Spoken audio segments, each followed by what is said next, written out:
Hello everyone. तो part 3 की शुरुआत वहीं से होती है जहाँ से पार्ट 2 खत्म हुआ था। तो उसे ज़रूर देखें।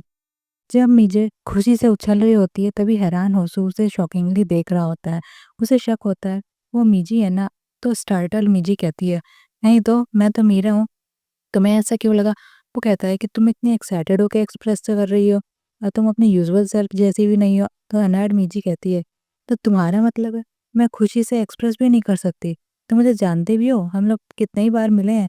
तो उसे यकीन दिलाई देती है कि वो मीरा है ही है। तो हौसू मान जाता है। उसे देख के मीजे को राहत मिलती है। चलो थैंक गॉड वो बच गई, वरना आज उनकी पोल खुल जाती। फिर पास का सीन दिखाते हैं। हौसू उन लोगों में से था जो उसमें और मीरा में फ़र्क जानते थे।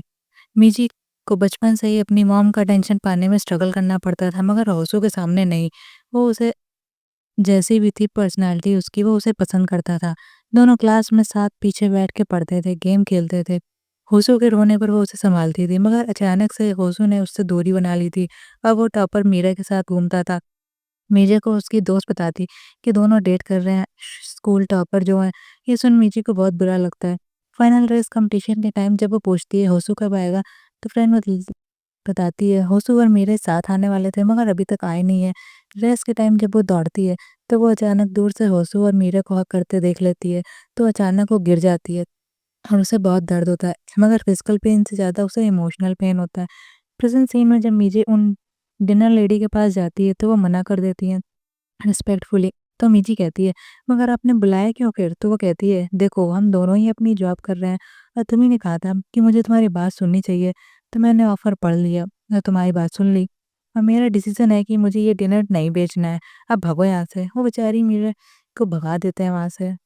परेशान मीजी अपने टीम मैनेजर को बताती है, तो वो पूछते हैं कि तुम अभी तक इन दिनों से क्या कर रही थी? अभी तक उन डिनर लेडी को तुम कन्विंस नहीं कर पाई हो? सर भी पता नहीं कैसे-कैसे को जॉब दे देते हैं। वो कहती है, मैं क्या करूँ इसमें? जब वो खुद बेचना नहीं चाहती, तो वो मिमियाती है। तो मैनेजर कहता है, अरे तुम तो प्रो हो, तेज़ दिमाग है तुम्हारा, इतनी टैलेंटेड हो लोगों को पटाने में, तो यूज़ करो अपना दिमाग। उनसे मुझसे क्यों पूछ रही हो? अपना चार्म यूज़ करो उन्हें कन्विंस करने में। वो उसे टाँट मारता है। सभी लोग धीरे से हँसने लगते हैं। इधर होसू की कंपनी के सीईओ के सेटलमेंट प्लान को रिव्यू करने पे डालता है। ये पता चलने पर उसका खिसियाया सीनियर उसे उसी के केस से बाहर निकाल देता है। होसू को बिना बताए टीम केस की मीटिंग हो रही होती है। जब होसू वहाँ पहुँचता है तो मीटिंग के बारे में बताया नहीं गया होता है। तो सीनियर उसे इम्पोर्टेंट मीटिंग चल रही है ये कह के उसे बाहर भेज देते हैं। इधर मीरा अपना बिजनेस प्लान उस फॉर्म वाले को भेजती है, तो उसे थैंक यू कहता है और साथ में सीडिंग करने के लिए बोलता है। जब वो काम पे जाने के लिए तैयार हो रही होती है तो उसकी मॉम पूछती है, अरे तुम कहाँ जा रही हो? तुम्हें तो हॉस्पिटल जाना है आज दादी के पास। तो मीरा कहती है, वो फॉर्म में काम करेगी। तो मॉम उस पर चिल्लाती है, फॉर्म में काम बाद में करे, पहले वो हॉस्पिटल जाए, क्योंकि दादी दी की वो देखभाल वही करती रही है। बस नेक्स्ट वीकेंड तक कर ले, केयर गिवर जॉइन कर जाएगी नेक्स्ट वीक। तो अनहद मीरा कहती है, अरे तो आप चली जाओ हॉस्पिटल, आप अपनी जॉब पे मत जाओ, वैसे भी दोनों जॉब सेम ही है। तो वो उन्हें मना करके चली जाती है। बाहर गेट पे उसे मीजी का बॉयफ्रेंड लोडर पे पिक करता है। वो उससे अपना पालतू चूहे का टैटू दिखाता है बॉडी पे। तो वो तो कुछ और ही समझती है और उसे मना करती है, मगर वो कहता है, अरे तुम्ही ने तो कहा था दिखाने को। वो उसे फॉर्म में छोड़ने जाता है और फॉर्म वाले को बताता है कि वो तो उसका एक्स बॉयफ्रेंड है, तो दूर ही रहे वो उससे। दोनों में बहस होने लगती है कि कौन मीजे को घर छोड़ने जाएगा जॉब के बाद। तो फॉर्म वाला कहता है कि वो जाएगा मीजी को घर छोड़ने, क्योंकि वो मीजी का बिजनेस पार्टनर है। दोनों फॉर्म में काम करते हैं। इधर मीजी उस डिनर के बाहर वेट करती है कि लेडी कब घर जाती है। लेडी के बाहर निकलते ही वो उनका पीछा करती है। उसे कल्चरल सेंटर जाते देख वो भी पहुंच जाती है। तो लेडी वहाँ क्लास में पोएम रीडिंग में पहुँच जाती है, तो मीजी भी पीछे से वहीं पहुँच जाती है, क्लास जॉइन करके पोएम रीड करती है। वो पढ़ के उसे बचपन की याद आती है कि जब रेस के एक्सीडेंट के बाद से जब वो बहुत परेशान थी कि वो दौड़ नहीं सकती। ये सुन वो लेडी भी इमोशनल हो जाती है और मीजी भी इमोशनल हो जाती है पोएम सुन के।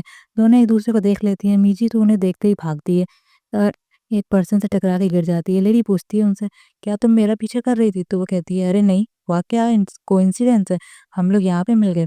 तो लेडी उसे फिर से इग्नोर करके चली जाती है। फिर मीजी होशो को कॉल करके पूछती है कि कहीं वो लेडी उसे सू तो नहीं कर देगी उसे फॉलो करने पे। तो होशो कहता है, नहीं ये क्राइम तो नहीं होगा, मगर वो उसे सॉरी कहने की एडवाइस कहता है देता है दोस्त होने के नाते। तो वो कहती है, अरे वाह तुम्हारा लॉयर मोड तो बड़ा ही कूल है। वो तो उसे देखता ही रह जाता है कि ये मीरा को अचानक क्या हो गया, ये मीजी की तरह क्यों एक्ट कर रही है। फिर उसकी मोबाइल में देखता है वो, तो उस डिनर लेडी को जानता है। तो उसके स्कूल की सीनियर थी और बड़ी जानी पहचानी पोइट भी। इनके नाम पे स्कॉलरशिप में होसो पढ़ा भी है। जो डिनर चलाती हैं अब। ये सुन वो बहुत हैरान होती है कि वो पोएम इस लेडी की थी। अपनी ही पोएम सुन के वो रोने लगी। ये जानने के बाद वो उसी को परेशान करती है और जिद करती है कि वो अपना स्कूल कनेक्शन यूज़ करके उन लेडी से बात करे।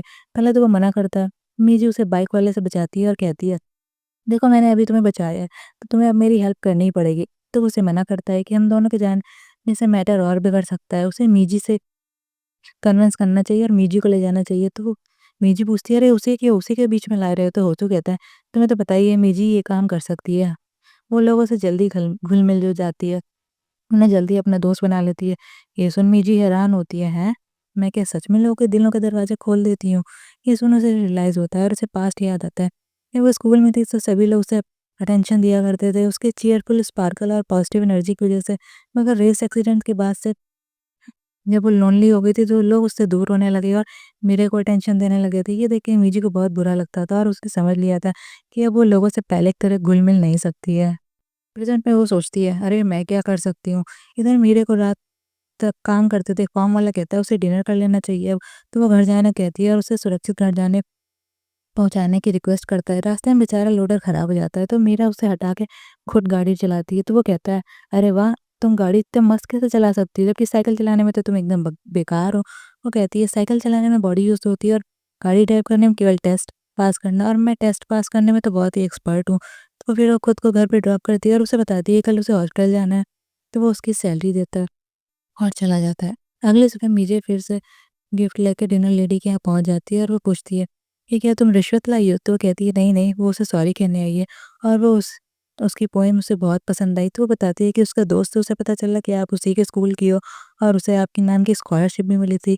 ये सुन लेडी एक्साइटेड होकर पूछती है, अरे तो फिर वो दोस्त कहाँ है? तो वो बताती है कि अभी वो नहीं आ सकता, वो बिजी है। वो फिर उन्हें गिफ्ट लेने की रिक्वेस्ट करती है। लेडी कॉल पे क्लीनर कंपनी को डांटती है कि कब वो लोग आएंगे सफाई करने। तो मुझे वॉशरूम जाने का बहाना करके वहाँ पहुँच जाती है सफाई करने। वो सोचती है इस काम में तो मैं बहुत एक्सपर्ट हूँ। इधर होशो को उसकी सारी अथॉरिटी से हटा दिया जाता है सीनियर के कहने पर। यहाँ डेस्परेट मीजी मौका पाके वॉशरूम की सफाई कर देती है। लेडी उससे पूछती है गुस्सा आकर, तुम यहाँ पे क्या कर रही हो? मैंने तो नहीं कहा सफाई करने को। वो उसे डांटती है। मीजी चुप हो जाती है। वो उसे उसकी गुड साइड में ऐड होना चाहती थी, इसलिए उसने ये काम किया था। तो वो उसे वापस ना आने को कहती है और कहती है उसे ये इस कंपनी से नफरत है, इसलिए वो दोबारा ना आए, वरना वो सीधा कंप्लेन करेगी कंपनी की। दुखी मीजी सोचती है, रास लोग एक आखिरी रास्ता था वो भी बंद हो गया। उसे पास्ट याद आता है जब मैथ्स के एक्सीडेंट के बाद होशो उसे सॉरी कहता है वो ना आने के लिए। तो उसे गुस्से में कहती है, हाँ उसे पता था वो आया था और मीरा के साथ चला गया। तभी एक लड़का उसे प्रपोज करता है वहीं पे, कहता है आई लाइक यू मीजी। तो वो होशो को जलाने के लिए उसे हाँ बोल देती है। इधर बेचारे होशो को उसका colleague group plan date meeting में लिवा जाता है जबरदस्ती, उसे मीटिंग में अलाउ करने की डील के बदले। मगर वहाँ पर वो बहुत बोर होता है तो वो वहाँ से चला जाता है उठ के और वो कॉल करके मीजी से मिलने को कहता है। वो आती है तो जियोन भी होती है, स्कूल फ्रेंड जिसने मीजी को छोड़ के मीरा से दोस्ती कर ली थी स्कूल में। मीजी उसे देख के शॉक होती है। वो पूछती है होशो से कि उसने उसे क्यों बुलाया? तो वो कहता है कि तुम लोग स्कूल टाइम से क्लोज थे इसलिए बुलाया। दोनों की बोरिंग ऑफिस टॉक सुन के तो मीजी बोर हो जाती है। ज़्यादा टाइम जियोन होशो को ड्रॉप करने का ऑफर देती है, मगर वो मीजी के साथ सबवे में जाने को कहता है। मीजी नहीं चाहती थी होशो उसके साथ जाए। अंत में मिजी और जिन को एक साथ ही जाना पड़ता है। तो वो उसे उसी डिनर रेस्टोरेंट में छोड़ती है। उस डिनर लेडी को वो अपनी आंट बता के वहाँ पर रुक जाती है। उसके जाने के बाद मिजी को राहत मिलती है। अच्छा हुआ ये चली गई, नहीं तो बहुत दिमाग खाती है ये। इधर होशो को नींद नहीं आती है, बार-बार मिजी के स्माइली फेस की उसे याद आती रहती है। और फॉर्म वाला जब एक स्टोरेज फॉर्म में जाता है, तो वहाँ सफाई देख के सोचता है, ये मिजी ने ही किया होगा। होशो ने उनका सीनियर अपनी टीम से मिस्टर यून की टीम में ट्रांसफ़र करने के लिए उसको यून से मिलवाता है। गुस्साए होशो पूछता है, "ये उन्होंने क्यों किया?" तो वो बताते हैं कि होशो तुम बहुत ही ज़्यादा अपराइट, हॉनेस्ट और गलत होता हुआ नहीं देख सकते हो, तो ये टीम तुम्हारे लिए सही नहीं है। तो वो जाने से मना करता है, तो उसे डाँट मारते हैं, "क्यों? उनके पास मेरे जैसी डिसेबिलिटी और वीकनेस नहीं है?" तो होशो कहता है कि वो उनकी टीम में उनकी वीकनेस की वज़ह से नहीं था, बल्कि वो उनको रोल मॉडल समझता था। इधर ऑफिस में सो रही मीरा को टीम लीडर कहते हैं, लगता है मीरा बहुत थक गई है। तो वो उस लेडी को अगले हफ्ते मीटिंग के लिए वहाँ बुलाने को कहते हैं और ये उसे करना होगा क्योंकि इसी से उसकी परफॉर्मेंस रिव्यू होगी। परेशान जी सोचती है कि अब वो उसे ऑफ़िस कैसे जाएगी, इससे अच्छा वो बस से टकरा जाए, कम से कम उसे टाइम मिल जाएगा। एक आदमी उससे पूछता है, "क्या वो ठीक है?" जियोन उसे कॉल करती है। वो कहती है वो उसकी आंट के रेस्टोरेंट जा रही है, जिस डिनर लेडी को उसने अपनी आंट बताया था। मिजी उसे ना जाने को कन्विंस करती है कि वो भगा देती हैं स्ट्रेंजर्स को देखते ही। तो जियोन कहती है वो ऑलरेडी रास्ते में है। तो घबराई मिजी भागती है जल्दी से टैक्सी लेके। बेचारी मिजी की पोल खुलने वाली थी, वो टैक्सी लेके भागती है। वो जियोन को पहले बात करने के लिए ले जाती है, तभी शोर देख के लेडी देख लेती है और पूछती है कि तुम दोनों यहाँ क्या कर रही हो? जियोन उसे मिजी की आंट बोल के उनसे बात करना चाहती है। बेचारी मिजी की सिट्टी-बिट्टी गुम हो जाती है। उसे नर्वस देख के बिस लेडी को दया आ जाती है उस पे। वो कहती है, हाँ, वो उसकी आंट है मगर उन्हें ये पसंद नहीं कि स्ट्रेंजर्स अचानक से आ जाएँ, तो अगली बार बता के आना। ये सुन मिजी को राहत मिलती है और वो हार्ट टचिंग होती है। वो उन्हें सॉरी कहती है झूठ बोलने पे, तो वो उसे सफाई करने के बदले हेल्प करने का कह देती हैं। वो पूछती है कि अब कंपनी क्या चाहती है? वो तुम्हारी दोस्त तो लग नहीं रही थी। तो मिजी कहती है कि कंपनी ने उन्हें अगले वीक मिलने बुला रही है, तो वो फ्राइडे को जाने को कहती हैं कि वो खुद ही कंपनी जाके मना करेंगी उन्हें। तो ये सुन के वो बहुत खुश होती है। इधर मीरा फार्म हाउस में जाके स्ट्रॉबेरी देखती है। वो डिनर करके उनसे काम करने को कहती है, तो वो उसे बताता है चेयर के बारे में कि वो उसके दादाजी की प्यारी चेयर थी, इसलिए वो कुछ ज़्यादा ही इमोशनल होके उसने उस दिन बोल दिया था। होसो भी उस डिनर लेडी के यहाँ जाता है मिलने। वो उन्हें सॉरी कहता है कि वो इतनी लेट आया उनसे मिलने, तो मगर वो उसे देख के बहुत खुश होती हैं और उसे खाना खिलाती हैं। ये सब मिज़ी बाहर से देख लेती है, उसे नहीं पता था इन लेडी की स्वीट साइड एक ये भी है। लेडी उनसे की लेके काम करने लगती है। लोग पूछते हैं कि तुम यहाँ आ गए? क्या अजीब बात है। वो कहता है कि उसने अपनी जॉब छोड़ दी क्योंकि वो लोगों के साथ अन्याय नहीं देख सकता। अब वो मीरा की पूरी हेल्प करेगा। ये सुन मिजी बहुत हैरान होके उसे देखती रह जाती है। चलिए दोस्तों, ये कहानी का पार्ट यहीं पे खत्म होता है। पार्ट 4 का वेट करिए और वीडियो को लाइक शेयर करें एंड चैनल को सब्सक्राइब करें। फिर मिलते हैं नेक्स्ट वीडियो में, तब तक के लिए बाय बाय।